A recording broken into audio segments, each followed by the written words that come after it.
Hello, Vankies. What's up, Vankas? Greetings, Vankahs.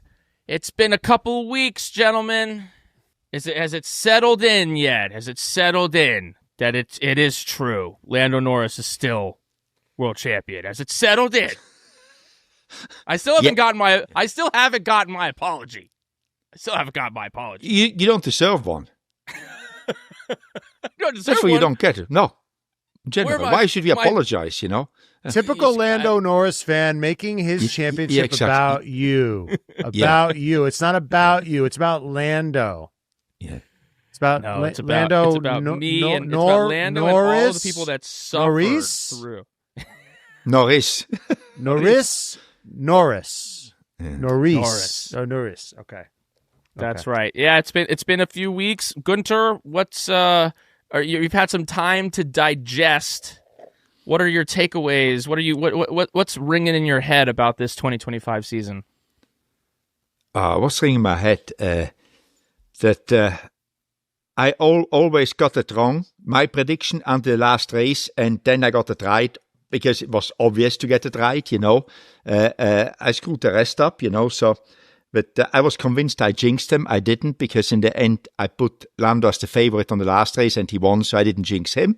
So anyway, I'm happy about that. But it was a very interesting season, I would say, to say the least. I mean, made interesting by McLaren. It could have been a very, I wouldn't say boring, because it was never boring, but it could have been a very predictable season from the summer break onwards. And McLaren's helped Max to keep him in the race, you know. Mm-hmm. So Max owes McLaren a little bit. But no, all in all, it was a very good season. I mean, you know, it's even if you had one a dominating car, the Drivers' Championship was up to the last race. So very good. Very good. What are your takeaways from this era of car? We're saying goodbye to the ground effects era. Do you think, are you happy to see it go? I know a lot of people on the grid are pretty thrilled to see these ground effects take a back seat. Or what are your thoughts on this generation of F1 car? I think it's good that they go, because in the end, too many people complained. But I will never forget when it came out. I mean, when we went the first time testing at the time at Haas, we went out and this thing started to purpose or whatever you call it, you know. Yeah. And we were like, what did we fuck up here? But everybody fucked it up and nobody could predict it. So, you know, I learned a lot out of that one. But happy to go. I mean, in the end, they were good-looking cars. They were fast as hell, you know. But, you know, it's also... There was this criticism of hurting drivers. Nobody wants to hurt anybody. I don't know how bad it was. For sure, it wasn't good. I'm not trying to talk it good. So, you know, we move on. What I hope that the new cars will not be worse.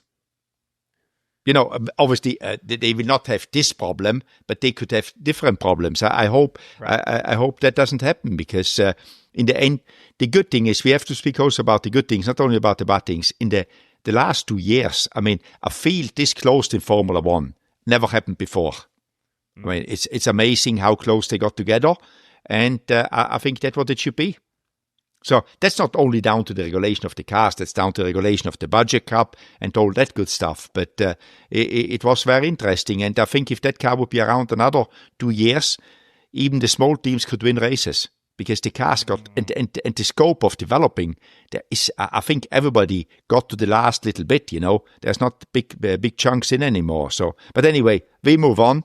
We look to the future, which is the new cars next year. That's right. Well, today we're going to be looking to the past a little bit. We're going to be doing an awards for this year's 2025 season. We call them the Vankies, the Vankie Awards. We did a poll on our Patreon. We have some answers there if we need a little help, but we're going to be getting your impressions for the 2025 season, your awards ceremony. They did the FIA awards. Mohammed bin Salam's rubbing Lando Norris's head again. You know, They did a. We are not robbing anybody. We are not robbing anybody. No. That's right. They did a Christmas award they did a Christmas thing at McLaren where Zach Brown was saying some spicy stuff. We'll get into a little bit of that later. But this is, of course, Vankah Hours brought to you by BetMGM. But before we get to that, cue the music. Don't fuck smash my door. I'm Guenther fucking Steiner and I'm back for more. Don't fuck smash my door. I'm Guenther fucking Steiner and it's time for Vankah Hours, baby. Vankah Hours, baby. Vankah Hours, baby. Vankah Hours, baby. We're going to get into it with our first award of the year. And you forgot to say, these are the best awards. That's the only awards which count. The real awards are today. These are the real awards. And also, this is the real show. And what do the people need to do, Guenther? Subscribe. I mean, there's nothing better to do for Christmas than to subscribe. I couldn't even say the word anymore now, Subscribe to Vankah Hours. That's right. Okay, first award. The Guenther Steiner Who Did the Most with the Least Award. And the nominees are Williams, Oscar Piastri, Yuki Tsunoda, Gabby Bortoleto, and the Stake F1 team Kick Sauber. You know a thing or two about making, doing a lot with a little. About when life hands you lemonades, you make Haas F1 team. What? I would go with Williams. Yeah, we couldn't even make lemonade, so we were lemons, but no lemonade, so I would say Williams. I mean, 2 podiums from a team which 2 years ago, I think it was last or second last, is pretty good, Obviously, they got a lot more than they had 2 years ago, but it was a very good performance. I mean, for me, the podiums are the things which count, which make them win that award. Williams for the most with the least, or however it was called. Yeah, I'm surprised you overlooked your friend Mattia. I mean, the Stake was the saddest team of all time last year. They couldn't even do a pit stop right, and to beat Alpine is a pretty, a classic midfield team. That and they got the podium with Nico Hülkenberg. We're going by podiums. Wait a minute. Hold on. If we're going by podiums, 1 Stake podium is crazier than 2 Williams podiums. Can we just agree with that? No. And then just going back, as you say, a Nico Hülkenberg podium is crazier than any podium. It was about time that he had the podium, by the way. So anyway, after 3,000 Grand Prix he drove, but going back to the Alpine thing, I mean, Stake didn't beat Alpine. Alpine beat Alpine. Yeah, exactly. I mean, and fair play to Alpine. They in a year of, their engine wasn't good. They are building up. Alpine will be judged next year. We do not judge Alpine this year. I'm curious, Guenther. We talk about the most with the least, right? But it seems like Williams now is starting to have real money backing them. I mean, I saw there's something that they have well over 1,000 employees working for the Williams organization. Who on the grid, especially in this new era of, post Drive to Survive, Vegas, America, which is the team on the grid that is currently working with the least? Is it still Haas? I would say so, yeah. I think all the teams are at the Budget Cup now, especially this year, because they all got a good chunk. Thanks to good old Uncle Cadillac, which paid everybody some good money, Sure. Yeah, but people-wise, for sure, Haas is the smallest one. I see. How does Haas reach that budget cap if they have such a significantly smaller staff though? Like where are they spending that extra money? If suppliers. With suppliers, just outside, consultancy firms and manufacturing firms like Dallara and companies like this. What they don't make themselves, they just give it to outside people. And they reach the cap the same way. But if everybody's spending the same money, how is Haas at a disadvantage? Is infrastructure, facilities? Yes, infrastructure, sort of and exactly, yeah. And also how you use your money in the budget cap, If you spend it with suppliers obviously need to make a profit. Otherwise, they will not stay suppliers very long. So other people just invest in the team, and they have got the same amount of money, but do they get as much out of the budget cap? I don't know, because I'm not privileged to know what they're doing. So would you say Haas is actually like, even if they're spending the same, it might be less efficiently spent because of that? Correct, yeah. I got it. Mm-hmm. Got it. What do you make of their, before we move on to the next award, what do you make of the Haas 2025 season? What were your takeaways? As expected, I mean, always between P6, 7, and 10. If Alpine performs correctly, Alpine should be in front. Mm-hmm. But Alpine had a year of, shutting their engine program down. That doesn't help you as a company, and it's a normal year for Haas. Gotcha. Okay, let's move on to the next award. The FIA Best Swear Award. And the nominees are George Russell, I have a fucking McLaren up my ass. Lando Norris, swearing at the FIA prize-giving ceremony. Lando's post-race interview in Las Vegas. Zach at the end-of-the-year McLaren party. We took big risks on both of you, and don't pretend you had better options. You had fucking Alpine. Did you see that? Did you see this clip, Guenther, of Zach? No, I read about it. I didn't see the clip. Yeah, he said they both call me big. They love me, Oscar and Lando. They love me. They call me Big Daddy. We'll see if Oscar's gonna ruffle Lando's hair. We'll see if he's got the balls. And then he said, don't act like you had better options. You had fucking Alpine. And then he said something about Stoffel Van Dorn. What was the Stoffel Van Dorn? Did you see this, Matt? No. Lando. He what did he say, Jenny? He said to Lando, and all you had to do was be faster than Stoffel Van Dorn. Whoa. He was out here. It was honestly, we talked about his kind of messing, like not being particularly funny on the 1-800 championship hotline or whatever it was. But that was a proper Guenther Steiner style roast there. What are your thoughts on Zach Brown's little roast of his boys there? That's pretty good, I mean, he didn't try too hard, It came pretty natural, so that's always good, And obviously, it was in all good. It was with your own people, then you can crack jokes, and it was not supposed to be on TV. That maybe helped him, So it was free, no. Okay, but back to our award. It always helps. It always helps when the crowd, when your audience all works for you. Yeah, because they all laugh. Yeah. They all laugh. My dad is like, my associates. They always think I'm so funny. I'm like, they work for you. What are you talking about? If they don't laugh, you suck them. Yeah, exactly. So they laugh and hoping they get a pay rise. I mean, that's a good one. Exactly. But I do want to say, Zach, all this talk. That was very smart from Zach. All this talk, is Oscar getting equal treatment? Is it fair? Poor Oscar. He's like, wait a minute. I rescued him from a burning fucking building. Okay? Like, he should be thanking his lucky stars. He's like 1% less favored than Lando in a championship car. Like, the great reframe by Zach Brown. Great reframe by Zach Brown. I love that he's like, remember where I found this guy in the trash. In the gutter, I found this guy. Otherwise, he would be last in the championship. Exactly. Instead of Colapinto, he was,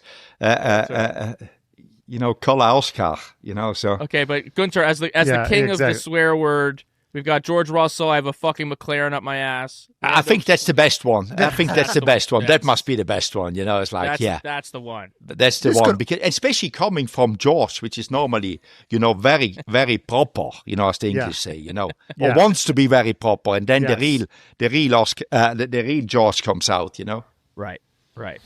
That was so great. Congratulations, George. I'm curious. Do you get do you enjoy the radios more now as like that you're just a spectator as opposed? Were you able to enjoy sassy radios when you were on the pit wall? You don't focus on them. You more focus on what if something going on, So you just take it out, whatever is said to you. It's just sometimes, somebody says something completely stupid. You're like, wow, did he really say that? But otherwise, you're just too focused on what you're doing. Right. All right. Let's move on to our next award. Most Improved Driver of the Year. The nominees are Oscar Piastri, Lando Norris, Nico Hulkenberg, Carlos Sainz, and Ollie Bearman.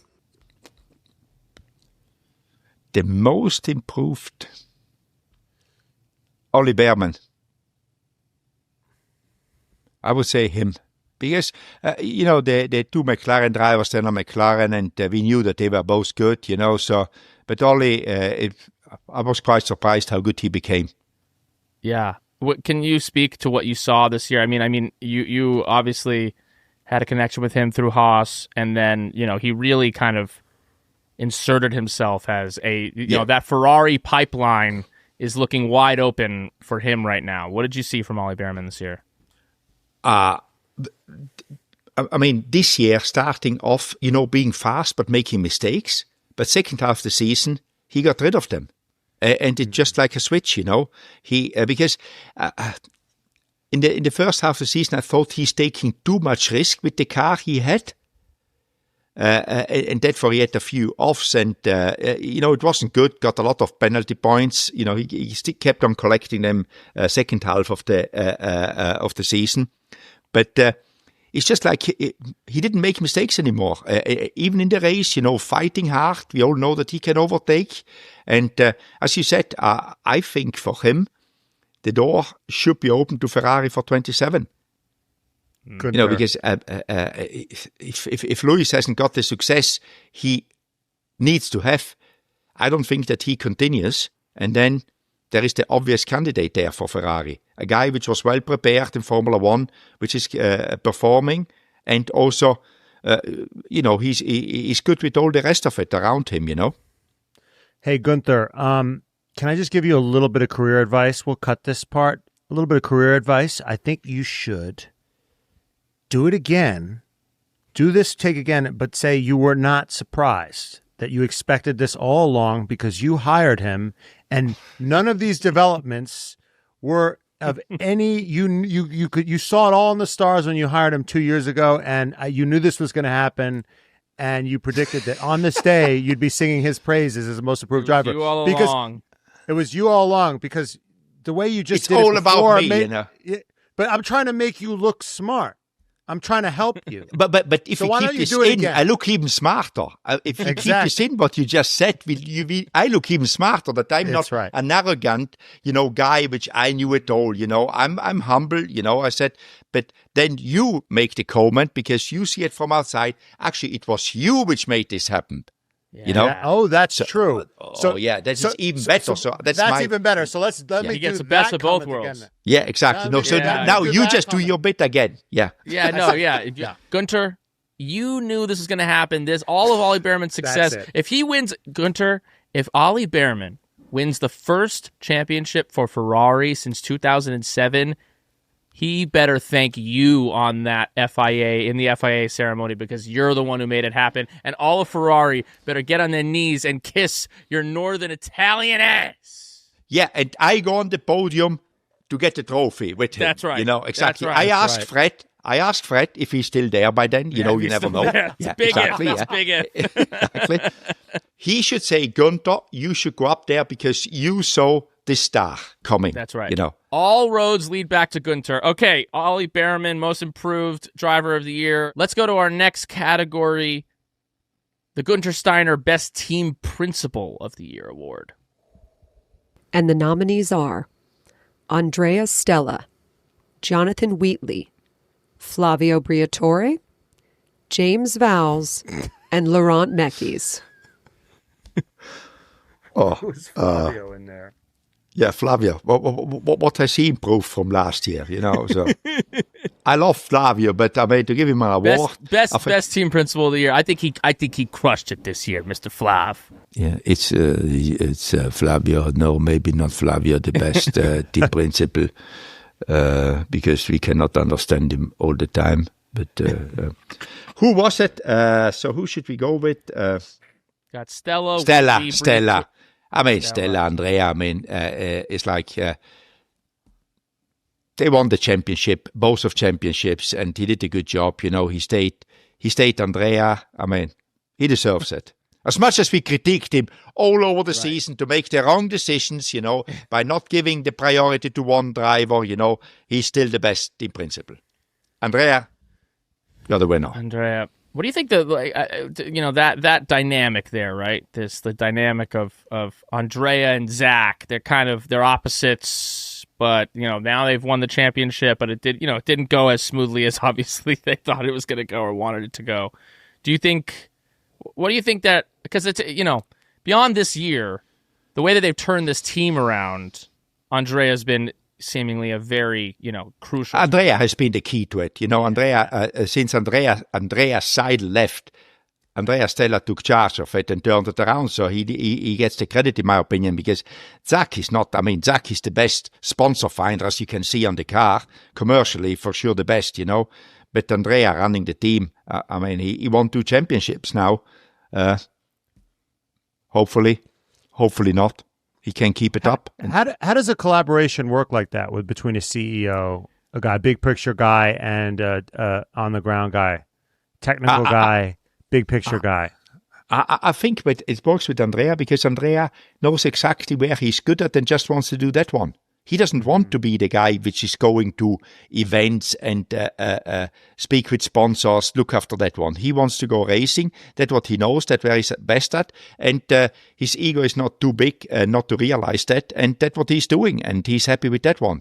So that is how it works. And I think Zach is pretty happy to have somebody to do the hard work for him. Obviously, Zach's work is hard to find money, but running the team is the real, because they're very getting judged, stay out of it, and gives him the freedom to do it. And, they're aligned. And therefore it works. I think the chemistry between the two of them seems to be very well. Hopefully they can keep it up, because normally after a while, once you get the success, one of the two tries to, but in the end, they have success now, and let's see when they not win championships if it is the same harmony in the team.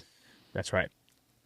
Success. Everyone's friends when you're winning. Yeah, it's when you're losing that it's getting difficult. A little bit hazier. Okay, let's move on to our next category: best race of the year.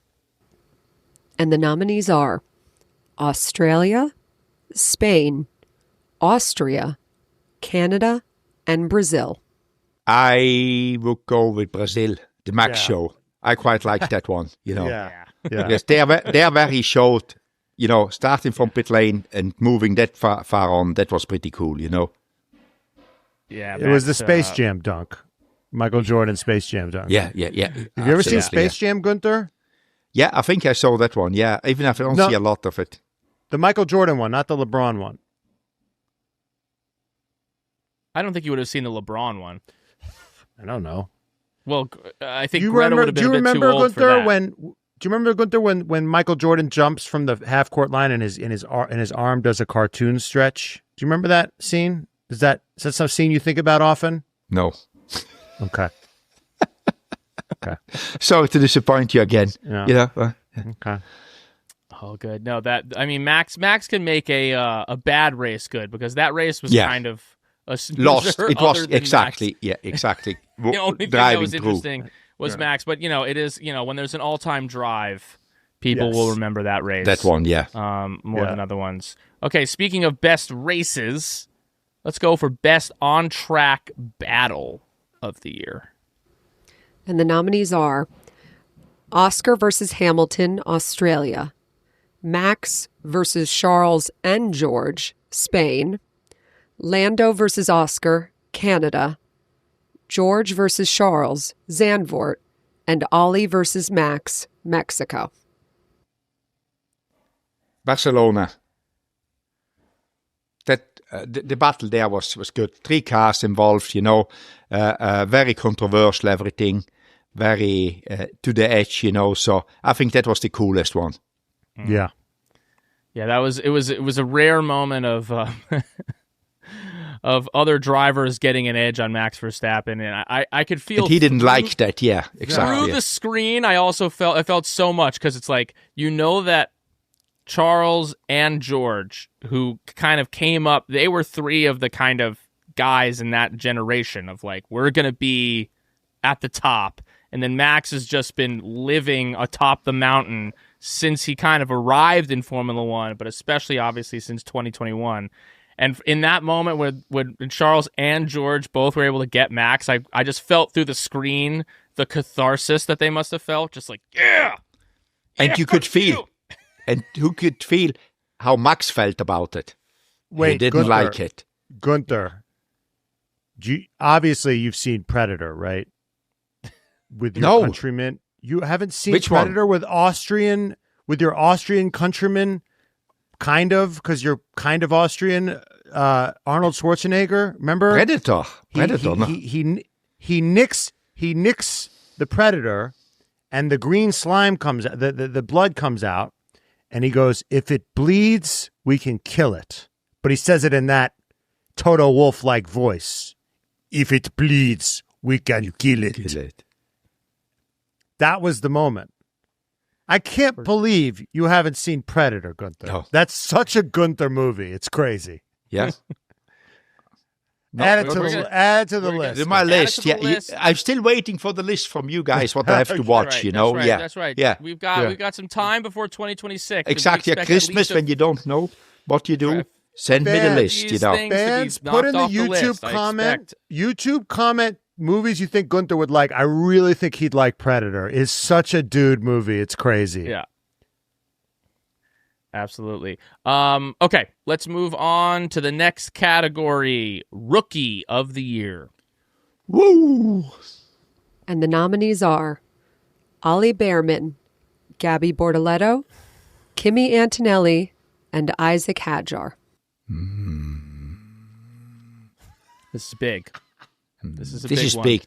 This one, you can just get it wrong. Isack Hadjar.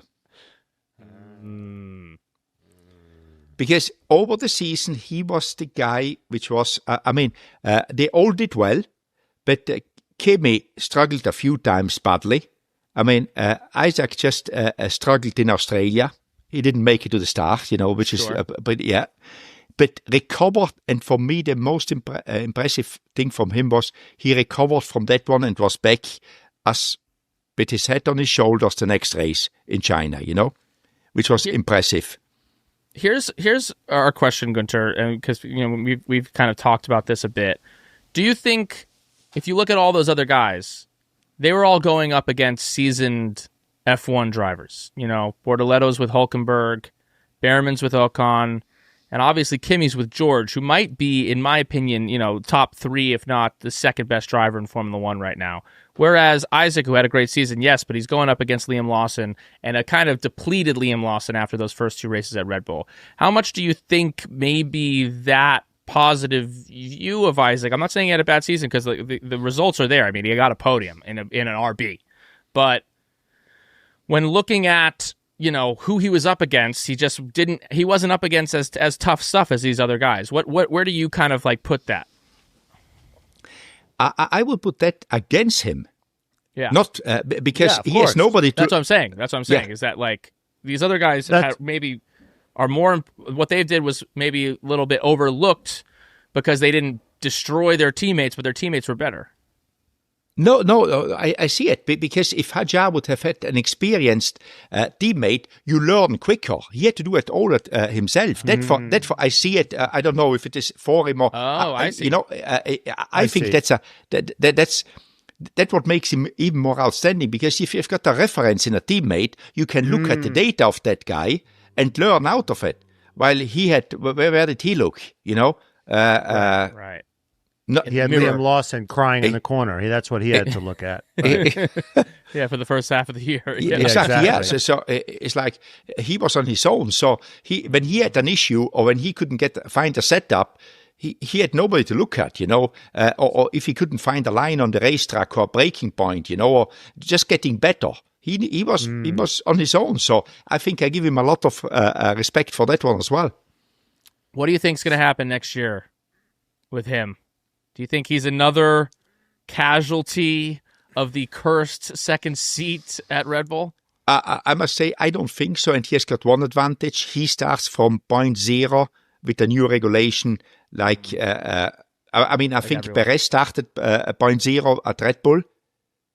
Yeah, because he did 2020 with the old car, and then 2021 with the new car. Yeah, exactly. So, but he has got that chance, which should be an advantage, that he doesn't come in with a car which Max knows in and out, and he doesn't. They both know nothing about the car, so that I think it's to his advantage, and therefore I could say it's maybe Max gets. To challenge Max, you need to be very good, But at least I think he can keep the pressure on to Max, That is what I expect from him, because he's doing well, the kid,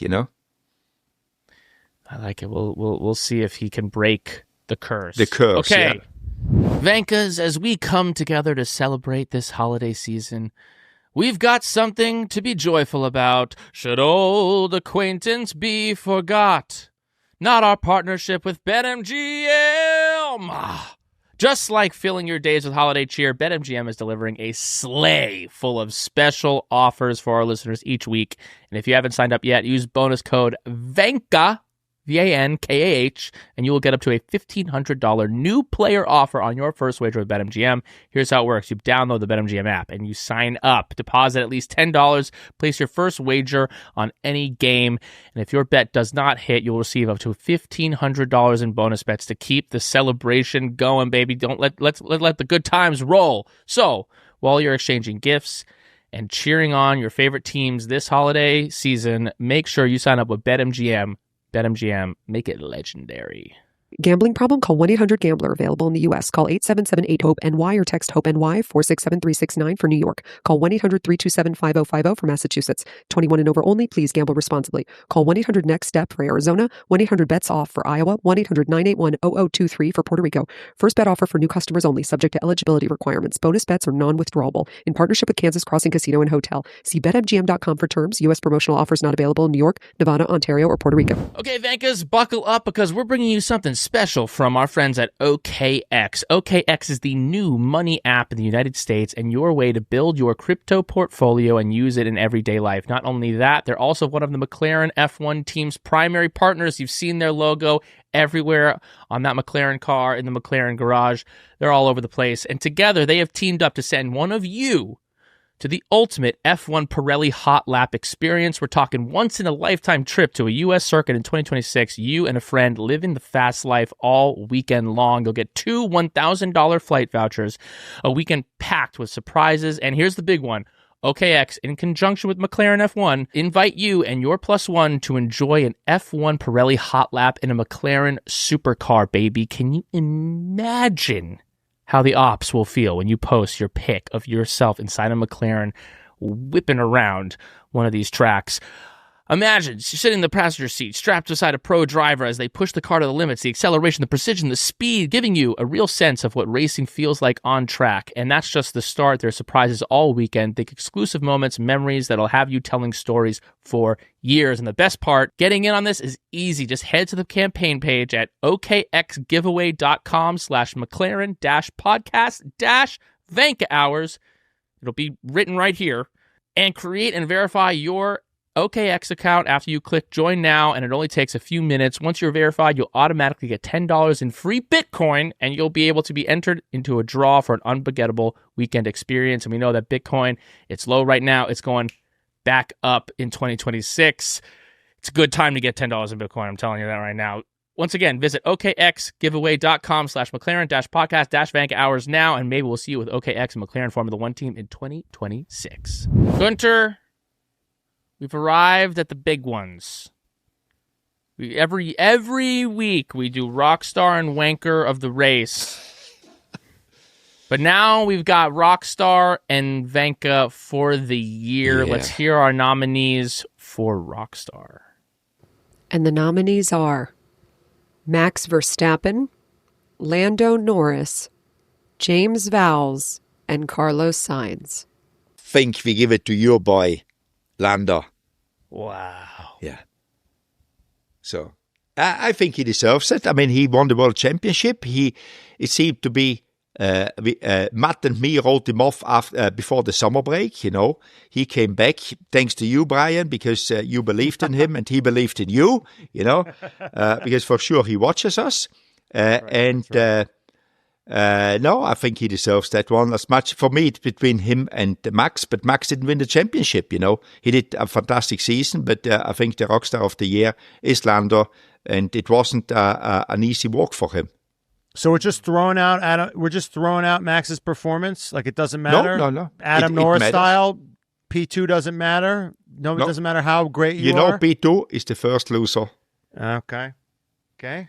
I'm sorry. I think Max said recently, I think he was quoted as saying, yeah, you don't almost get pregnant. You're either pregnant or you're not. You don't get half. You cannot pregnant. get half pregnant. No. I didn't win the championship at the end of the day.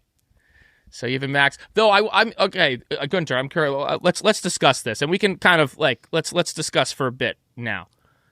There's discussion about what is the real takeaway of this season? What was this season really about? And was the season about Lando Norris's victory? Was this season about it? What will it be looked back on? You know what I mean? When people look back on 2025 years from now, will they say, and that was the season that McLaren finally did it and Lando won? It was a driver other than Max and Lewis finally won a championship, or will it be kind of looked back on and said, yeah, Max didn't win that championship, but much like Senna in maybe those years at Lotus, or Senna in the years where he wasn't winning championships, it's more just feathers in the greatness of the cap that is Max Verstappen's legacy. What do you think in 20 years, 2025 will be remembered for? I think it will be remembered that the dominating driver of that era was Max, but McLaren and Lando and Oscar, obviously not only McLaren, they had the best car, and McLaren almost fucked the championship up for them. I think that will be remembered, but I think in general it will be remembered of the Max Verstappen era, even if he didn't win the championship. It will be remembered as that era, because he's just the driver which you've got won every 20 years, I say. Right. So it will be remembered of the era of Max Verstappen. Even if he didn't win the championship, nobody really cares about. Like I was saying, Schumacher and Hakkinen, that kind of exactly. So exactly. Yeah. Everybody remembers Schumacher, even if Hakkinen was very good. Right. So here's the question: these next couple of years, in terms of who kind of emerges as atop this new reg set, what do you think that can do? Or maybe, let's say Max doesn't find himself winning championships for the next few years because he's not on the right team. What do you think maybe that does for the Max Verstappen legacy? I think right now there's, after Max's race in Brazil, we were saying, this guy's the GOAT. If he won this championship, he would definitely be the GOAT. And there were people commenting saying, this is recency bias. You're just seeing it right now. If he can't kind of keep up the form and get it to 5, 6, maybe 7 championships, do you think that maybe dings the legacy? Do you think he's maybe not viewed in the same light, or do you think what he's already done has proven it? No, I think that Max will be in the right car. So he will continue with the success. I think he's very smart and that surrounded by smart people. I think his contract is open, and whoever has got the leading car wants Max Verstappen. Mm-hmm. And they will make it happen. And I think he can make it happen on his side with the contract he's into it, So I think he already planned for that he's not making a move like I say as a Fernando Alonso. I mean, Fernando was very good to pick the wrong car all the time, Right. Yeah, because Fernando was a talent in that league, But he just couldn't do it because he always put himself in the wrong car, which is. But I think Max will not make that mistake, because between Jos, his father, and Raymond Vermeulen, they will make sure that they get him in the right car, and that for also his confidence, the people he's got around. So I don't think we have to worry about that. Max will be in the best, and if not the second best car. Compare him. The only thing that could happen, right, is compare him to Vettel, because we weren't watching Vettel at the time. Do you think he there's a chance that he could end up like a Vettel, or no? You've already seen enough from him that you're like, no, he's in a different league than Vettel. That's not going to happen. I think it's because Vettel was always in the dominating car, You know, and Max showed he can do it not being in the dominating car.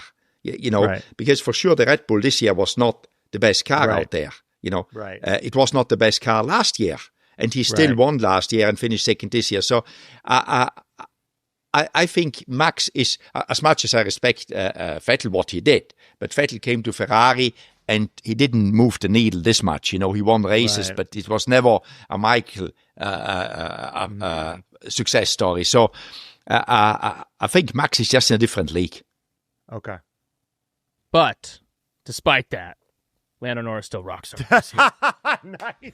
Your boy, right. Lando Listen, Norris. Yeah. Max Verstappen is the cut all that other shit about Max and let's leave it on Lando. Talk about Lando. You know. Max is the macro. I was shocked you said it, so I'm taking my victories where I can get them, baby. Max is the macro rockstar, obviously, and then Lando's the micro rockstar. He's the micro rockstar for the 2025 season. But I said Lando is the rockstar of the year. That's right. You know? Yeah. And I think you didn't have to apologize. You know what? I'll take that as your apology that I asked for the last couple of weeks. I'll take that as recompense. Okay. And our final award before we go into our 2025 Gas or Brakes, Wanker of the Year. Who are the nominees? And the nominees are Ferrari Management, DFIA, Alpine, and McLaren and the Papaya Rules. Oh, this is a crowded field. Yeah, I was going to say it's just like a lot of heavy hitters in this category. Yeah, to get it's stacked this year. You know, sometimes like at an award ceremony, you're like, oh, like the MVP race, you're like, oh, what a stacked year. This is a stacked category here. I mean, we cannot take Alpine because I mean they are limping. You know, I mean they're in rebuild mode. Yeah, exactly. Yeah, it's like I would say.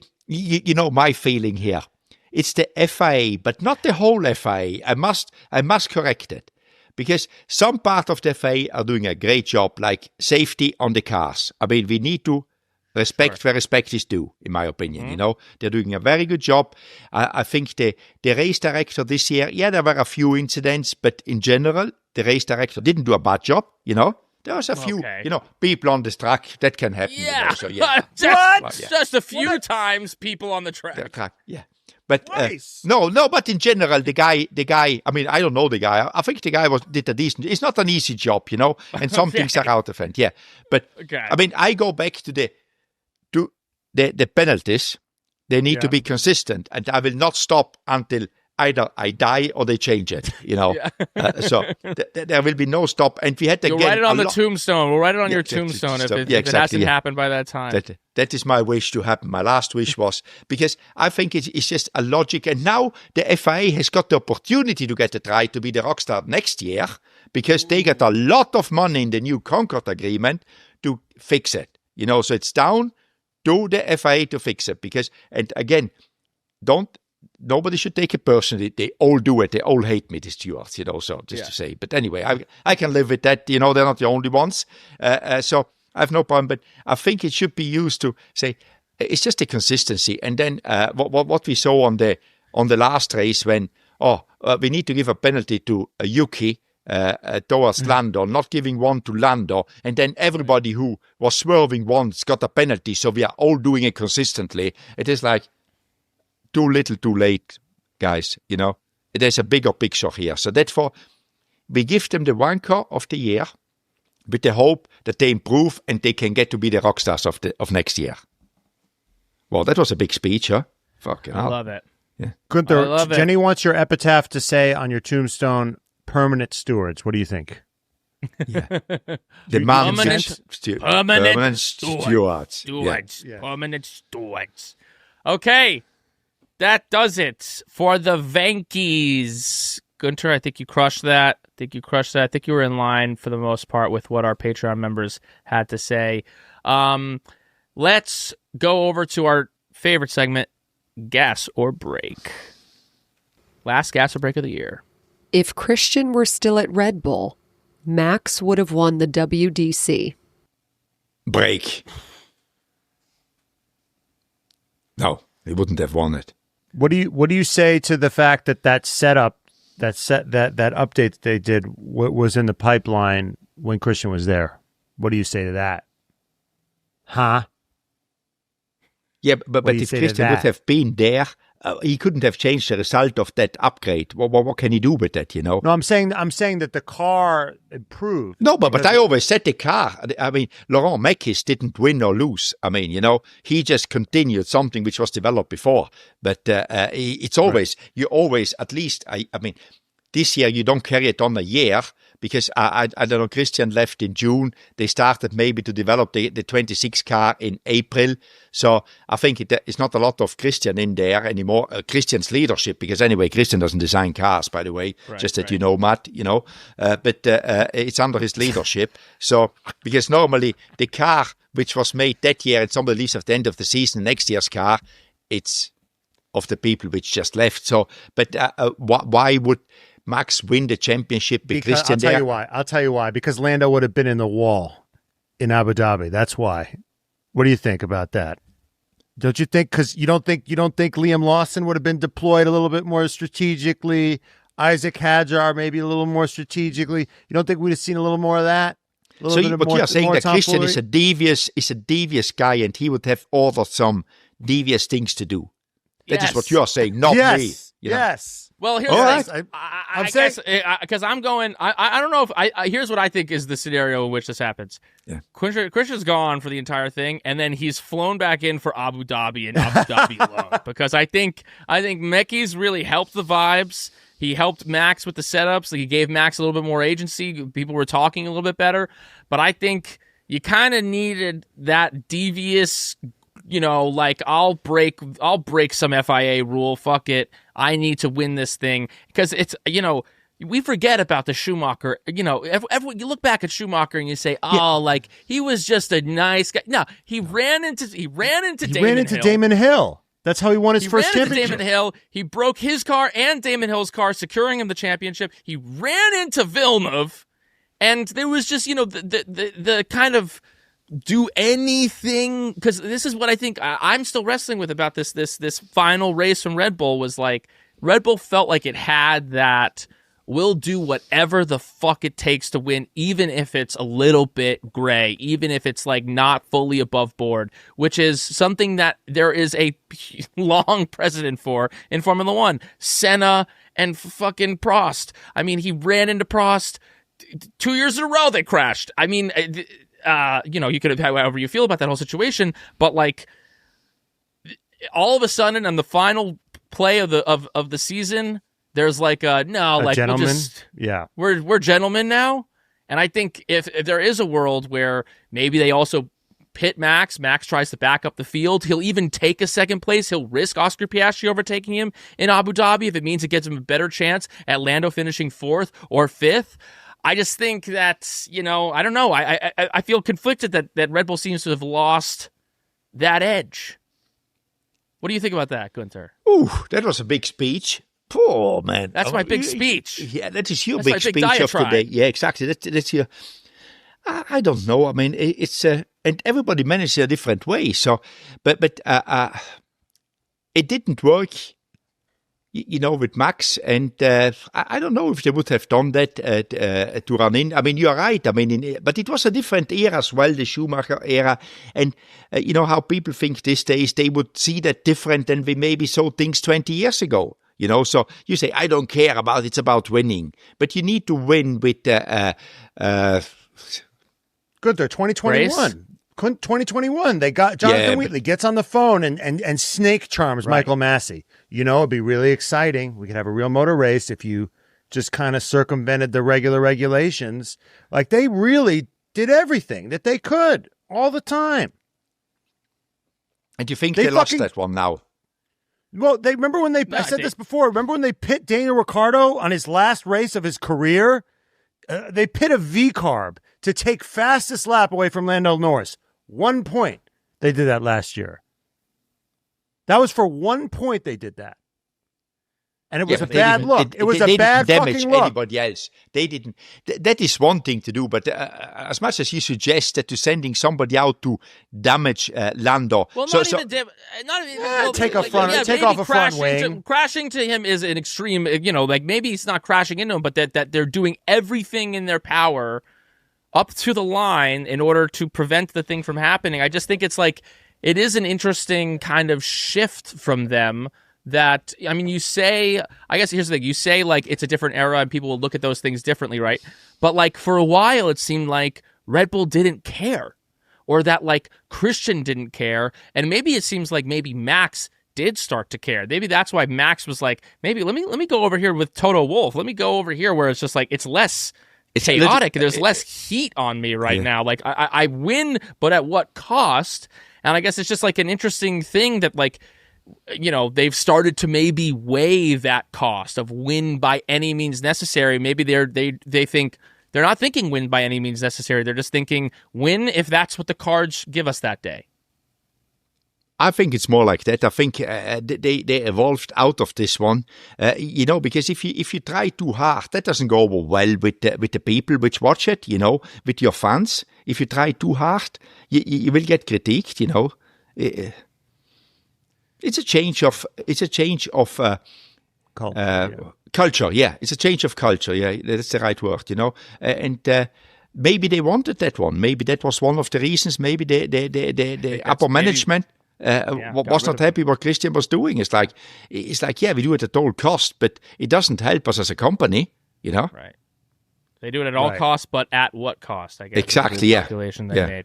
Well, I think that if I don't know, I just think that they could have won that. Max could have won that last race. I mean, hey, as a Lando fan, I'm happy he didn't. But as like for the pod, certainly would have done. We would have gotten bigger numbers these last month if Max had pulled this shit off. So it was bad it was bad for our business. How about that? Bad for our industry, you know. Exactly.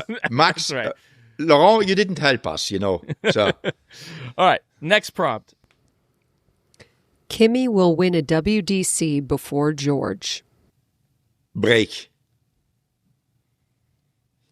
I think he can win a championship, but George, in the moment, he has just got more experience. He will bring it home. And George is very talented as well, not only the experience, but and he's still young as well. So I don't think Kimi will be there before George. No chance. Matt? Yeah, break. You know, as much as I love disagreeing with Guenther, it's just George is just too entrenched, too talented. Kimi's got too much of an uphill battle next year. I mean, we saw how much of an uphill battle it was for Oscar in his third year to be put in that position. I just and Kimi's 19, Oscar, you know. And Kimi's 19, Oscar's 24. So I just don't think he has it in the cards to win next year if Mercedes has the advantage. Yeah, I'm going break as well. I think that Kimi incidentally might be cursed in general because I think that next year, if it is Mercedes, George will be doing everything in his fucking power. Oh yeah, Kimi's not going to understand like the level of intensity that George will be bringing to the paddock every single week will be insane, and then. Because it's also, if that's the case, and Max Verstappen and Toto has his eyes for Max, it's also it's beyond that. It's who's staying here, and George is going to do everything in his power to make sure that he's the one that stays. So you know, but I don't know. I could see a world where George wins his championship and Toto still replaces him with Max and keeps Kimi if Kimi is still showing promise. And I could agree with that with you. Yeah. Really? It's been done before, so I could see it happening. You think that there's a scenario in which George wins the championship and Kimi keeps the seat? Yes. The only thing could be that George has got it in his contract that if he finishes in the top 3, I would say that he can stay at the team. That he has got a seat secured for 27. He held out on his contract for a while. Yeah, so I think. Put in some protections for himself. Exactly. Yeah, I think he put some protection in. If the car is a winning car, why would he let that one go? You know, and if he finishes in the top 3, for example, that he has got a contract for 27, I think the chances are higher of that one. Yeah. Interesting, but yeah, I think George is winning that championship over Kimi. Next prompt. The papaya rules worked. Breaks, yeah, shit. I mean, they They weren't rules. They were something made up every race weekend. I mean, it's all the papaya rules, but nobody knew what they was. So, no, they didn't work. I mean, look how they worked. I mean, they took it to the last race to win the championship and almost slipped off. Now it's easy to say, yeah, everything was good, everything worked. Yeah, bullshit, So anyway. For the first time in my life, I have nothing further to add. Me too. He said it all. He said it all. Oh, I just added that last minute. I was like, I was like, let's throw this T-ball up to Guenther. Let's let him knock it out the park, and he did. Okay, perfect. Next prompt. The Red Bull was the fastest car in the second half of the season. Break. I think the McLaren was always the fastest car this year. It's just like they didn't have Max Verstappen driving it. So Red Bull had Max Verstappen, because if the Red Bull would have been the fastest car in general, Yuki Tsunoda would have been there as well. Matt's man, Yuki Tsunoda. That's right. Tsunoda's son. Yeah, I'm break. You Lando Norris, just take your victory, take your championship, and shut up. Okay, he did not have it's so ridiculous. You got to say Max had the fastest car in the second season, in the second half, to justify his big comeback. No. Just take your championship and shut the fuck up. Okay, they had the fastest car the whole season. Lando won. Max had a tremendous congratulations, comeback, and that's just it. Take it, yeah. Just take it. Go home. What do they say in Vegas? Quit while you're ahead. Quit while you're fucking ahead. You're just embarrassing yourselves. Okay, you're just making it worse. I would say the second half of the season, but I would maybe say the last third of the season. Now I'm we sorry, are Mike. But hold on. But okay. Maybe I'm full to Lando Lulu, but I'm looking at these results here. Hungary, 9th place for Max. Belgium, 4th place for him. 5th in Silverstone. 4th in Monaco. 4th in Miami. 6th in Bahrain. It wasn't like Max Verstappen. The car. There was a significant development there, and then the final bit of the season: first in Monza, first in Baku, second in Singapore, first at Coda, podiums in Mexico and Sao Paulo, and then first for the final 3 races of the year: Vegas, Qatar, and Abu Dhabi. I mean, like if this car was that car the entire time in the entire year, then we're looking at a 2023 situation where you say that car's a fucking rocket ship, and Perez is kind of the second seat is the second seat. I'm sorry, when Max Verstappen was destroying in 2023 and he was winning every single race, and Perez was still kind of all over the map. It was just a foregone conclusion. This thing's a rocket ship. I think that, of course, it's Max Verstappen. I think that Yuki Tsunoda was dealing with his own issues, and we don't need to talk about that right now. But to just say, like, oh, it was the same car the entire time is fucking ludicrous. It's the same. Nobody said it was the same car. We said the McLaren was still the faster car. That's what we said. I'm saying that final bit of the season, I'm not so sure. It improved. The Red Bull that McLaren intense dominance. I guess the papaya rules came in place. That's what made it. Yeah. That's what I was going to say. The Red Bull improved. Yeah, and half those results that he got significantly. Yeah, but it was not the best car. Let me finish. The Red Bull improved, and McLaren fucking handed him half of those fucking results. By sheer idiocy. So not half. So of those. like, I mean, now you start to stutter. Yeah, Qatar. They handed him Qatar. They didn't hand him Vegas. He won Vegas. They got disqualified. Yeah, but Max won the race. He didn't win it by a disqualification. Lando was on the podium, and Max got they got disqualified after the fact. It wasn't like Max inherited that win. He won that race. Let me put it another way. I think if they switched cars, I think Max would have won even more of those races. That's right. He would have won the the championship in China. Brian, true or false? Yeah. Brian, true or false? If Max and Lando or Oscar swap cars, I think he would have. I think he would for that last stretch. I think he would have won even more shit. I think he certainly would have won more than the fucking McLaren guys won. That's 100% sure. He's better driver. He's better. I get it. Next prompt. McLaren will be just as dominant next year. break. Nobody knows who will be dominant or who will be good or who will be bad. So it's not down to McLaren. We just do not know. But I'm pretty sure that McLaren will not be the dominant team next year because new regulation. Normally with new regulations, the teams which have got their own engine manufacturers are better off. That is normal because they have got the information of the new power unit earlier. They can develop that direction much more, while a customer needs to adapt to the power unit, and that takes some time. Normally it takes at least a year. The first year, a customer team should not be ahead of a works team. Otherwise, the works team has screwed up properly.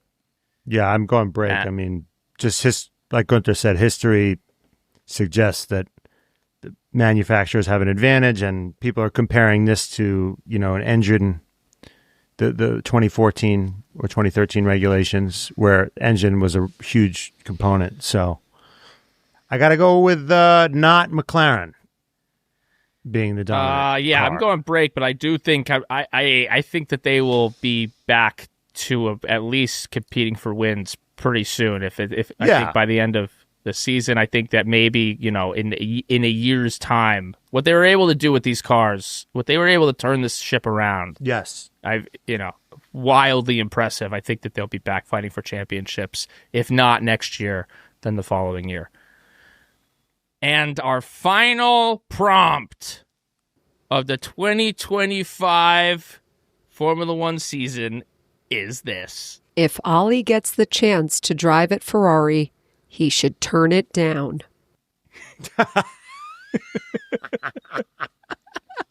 Break. Why would he do that? Should he stay at because it's Ferrari, Guenther. Because it's Ferrari. It's a bottomless pit. Yeah, but where should he go then? Stay where he is? Wait for another team. Wait for another team. Seat.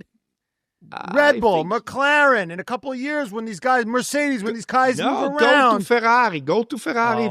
He's very young, he's early 20s. Go there a few years. So was Charles Leclerc once. Charles Leclerc was once young. I didn't say get stuck there, but go there, but don't get stuck, If it is, just treat it like any other team. Don't treat it as the Ferrari. Treat it as a team. I go there, do my best. If the team is not good enough, don't sign a 25-year contract with them. Sign like every normal human being, 2 or 3 years, and then get the fuck out of it if it doesn't go your way. Yeah. But go there because it is an opportunity. I mean, Ferrari next year with the new regulations, maybe they've got a good engine, but go there. You learn about a big team, you learn. Learning means also learn things not to do.